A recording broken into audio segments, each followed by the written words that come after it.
কবিগুরু রবীন্দ্রনাথ ঠাকুরের লেখা কবিতা কৃপণ। আমি ভিক্ষা করে ফিরতেছিলেন গ্রামের পথে পথে, তুমি তখন চলেছিলে তোমার স্বর্ণরথে। অপূর্ব এক স্বপ্ন সম লাগতেছিল চক্ষে মম, কি বিচিত্র শোভা তোমার, কি বিচিত্র শ্বাস। আমি মনে ভাবি এ কোন মহারাজ, আজ শুভক্ষণে রাত পোহালো, ভেবেছিলাম তবে আজ আমারে দাঁড়ে দাঁড়ে ফিরতে নাই হবে।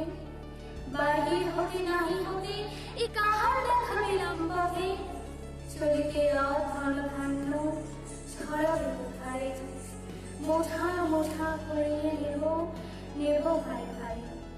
দেখি সহসারা থেমে গেল আমার কাছে এসে, আমার মুখ বানিয়েছে নামলে তুমি এসে।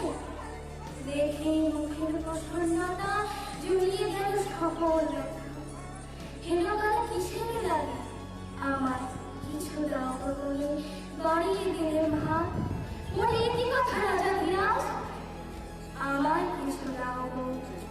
শুনে ক্ষণকালের তরে রইল মাথা নিচু। তোমার কি বা অভাব আছে এই ভিখারি ভিক্ষুকের কাছে, একে বলে কৌতুকের বসে আমার প্রবঞ্চনা। চলে হাত দিলেন তুলে একটি ছোট কণা, জমে মাত্র খানি ঘরে এনে উঠাল করে দেখি ভিক্ষা মাঝে একটি ছোট সোনার কণা দেখি।